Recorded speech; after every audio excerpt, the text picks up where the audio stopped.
भारतातील महाराष्ट्र राज्यातील पश्चिम भागातील रायगड जिल्ह्यामधील अलिबाग शहराच्या ईशान्येला जवळपास 15 किलोमीटर अंतरावर एक डोंगर आहे।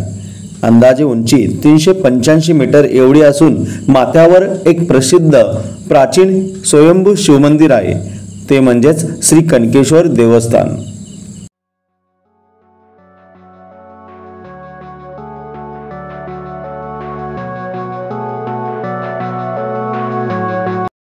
कनकेश्वर मंदिर हे भगवान श्री शंकराचे सुंदर मंदिर आहे। हे उंच टेकडीवर विराजमान आहे। अलिबाग पासून अंदाजे 15 किलोमीटर अंतरावर हे मंदिर आहे। मंदिरात जाण्यासाठी पायथ्यापासून 650 पायऱ्या आहेत। वेळ सकाळी 7 ते रात्री 8 अशी आहे। वाटेतच जात असताना श्री छत्रपती शिवाजी महाराजांच्या स्मारकाचे दर्शन झालं।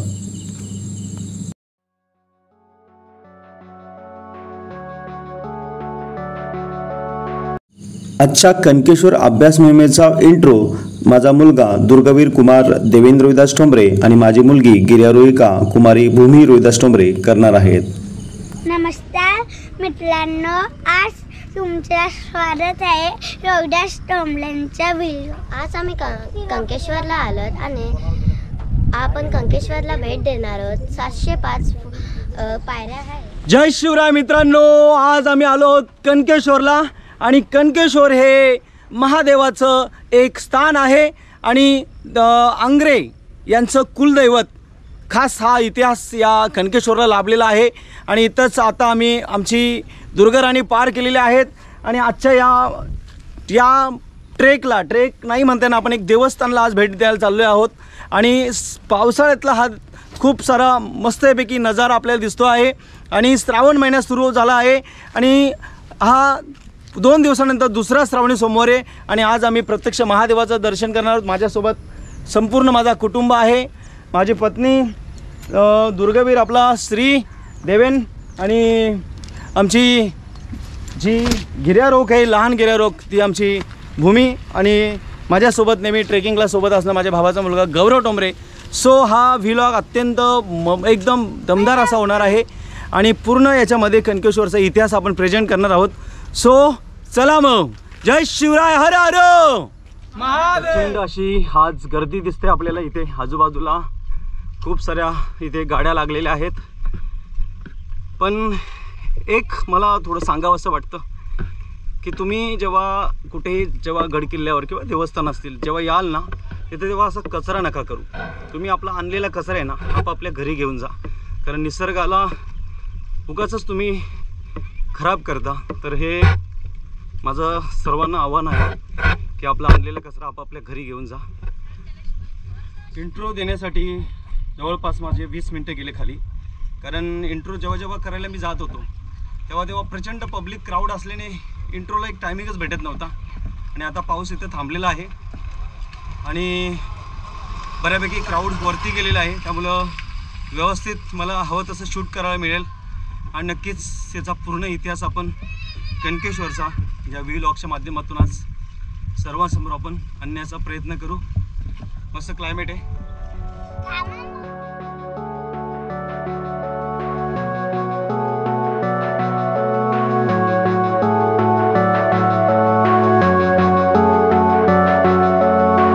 एका आख्यायिकेनुसार कनकासूर नावाच्या राक्षसाने येथे महादेवाचे उग्र तप केले आणि वर म्हणून त्याच्याशी द्वंद्व करण्याची संधी मागितली।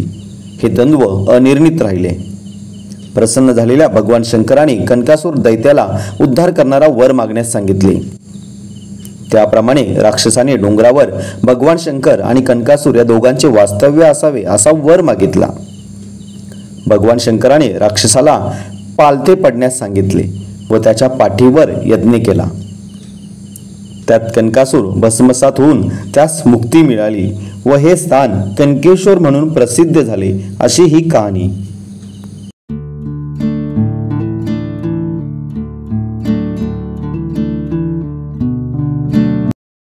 पायऱ्या चढत असताना वाटेत अशी लहान लहान दुकाने आहेत।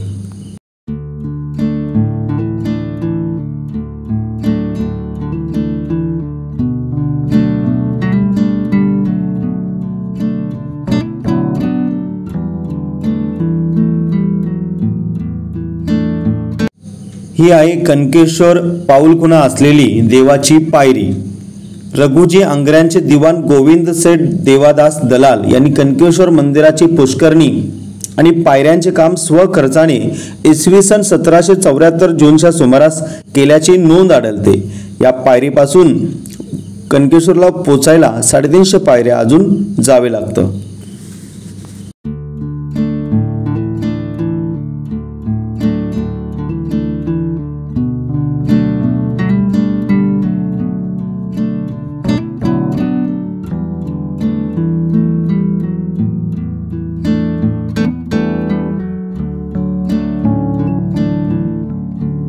जांबा दगडातील पायऱ्या कोरलेल्या असल्याने आणि रुंद असल्याने काळजी करण्यासारखे काही नाही. मापगाव नावाच्या गावातून सुमारे 750 पायऱ्या चढून आल्यावर आपल्याला या ठिकाणी येता येते.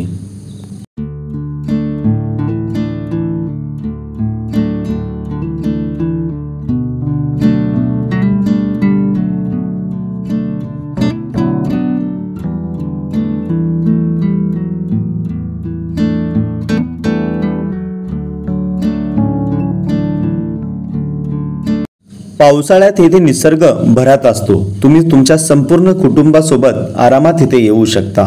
कार्तिकातील त्रिपुरी पौर्णिमा आणि माघ महिन्यातील महाशिवरात्रीच्या दिवशी कनकेश्वर देवस्थानात मोठा उत्सव साजरा केला जातो.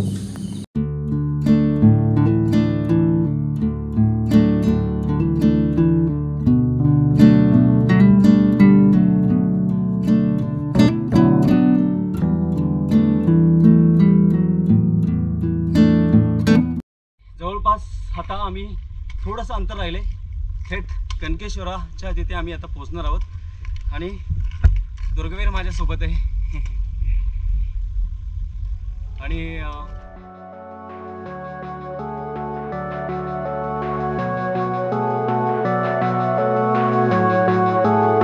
कनकेश्वर मंदिराच्या अगदी समीप आल्यानंतर सुरुवातीला तुम्हाला पालेश्वर नावाचे छोटेसे शिवमंदिर लागतं.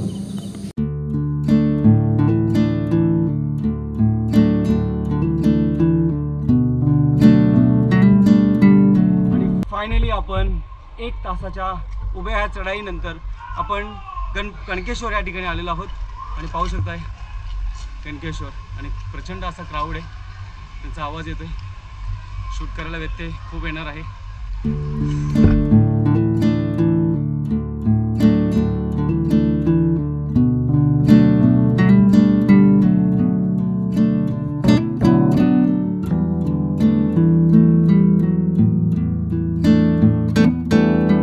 डोंगराच्या शिखरावर पोहोचल्यानंतर आपल्याला दिसते ते पश्चिमाभिमुख कनकेश्वर मंदिर आणि त्याच्या मागील बाजूला असलेली दगडी अष्टकोनी पुष्करणी. ही पुष्करणी पूर्ण भरल्यानंतर व्यास 31 मीटर एवढा होतो.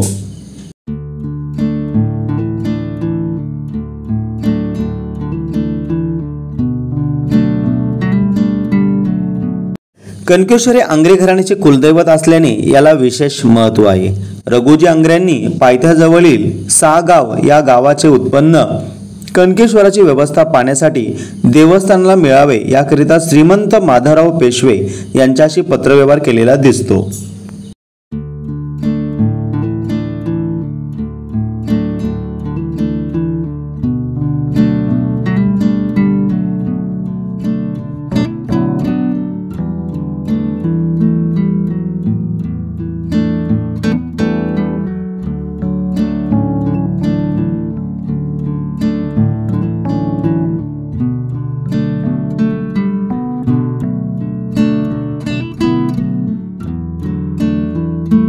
मंदिराच्या शिखरातील विविध दैवतांची शिल्पे पाहण्यासारखी आहेत. मंदिराला 28 कोन असलेले बांधकाम दिसते. तारकाकृती उंच कळस 22 कोन हे बाहेरील बाजूस असून 6 कोन आत लुप्त झालेले दिसतात.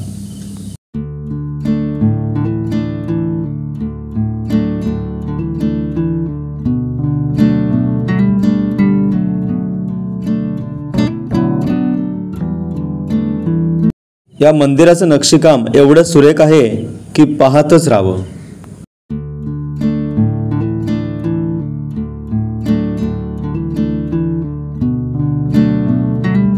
येथील दीपमाळ पारंपरिक कोकणी धाटणीची आहे.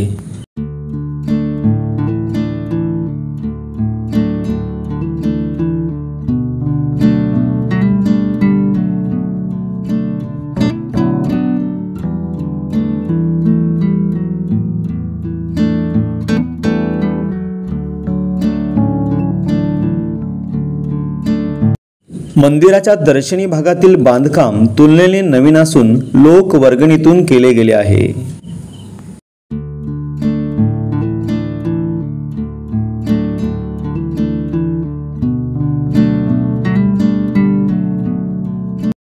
गाभाऱ्यात गेल्यानंतर 6 पायऱ्या खाली उतरून स्वयंभू शिवस्वरूपाला पितळी लिंग, मुखवटा आणि फणाधारी नागाचे पितळी छत्र आहे.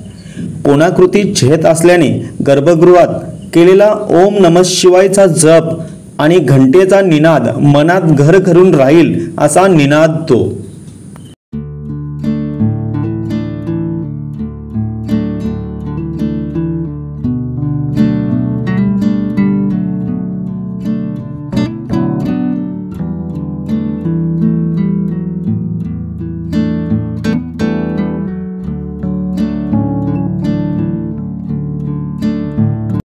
कणकेश्वर या डोंगरावरून पश्चिमेकडे पाहताना समुद्रात खांदेरी व बुंदेरी हे किल्ले दिसतात.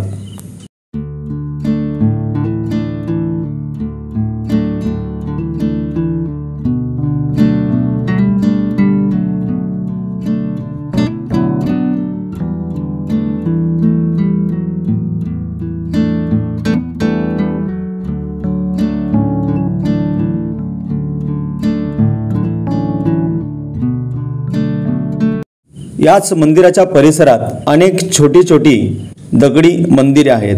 रचनेवरून ती पेशवेकालीन मंदिरे असावीत असे वाटते.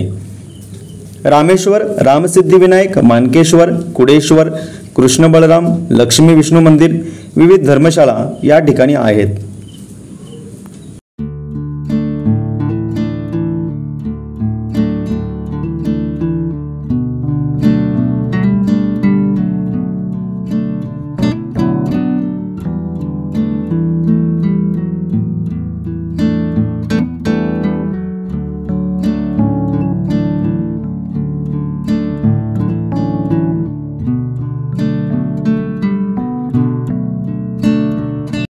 तर कशी वाटली आपली कणकेश्वर अभ्यास मोहीम व्हिडिओ? नक्कीच आपल्या प्रतिक्रिया आमच्यापर्यंत पोहोचवा. भेटू लवकरच एका नवीन गडकिल्ले अभ्यास मोहिमेला. हर हर महादेव, जय शिवराय, जय शंभूराजे, जय सह्याद्री.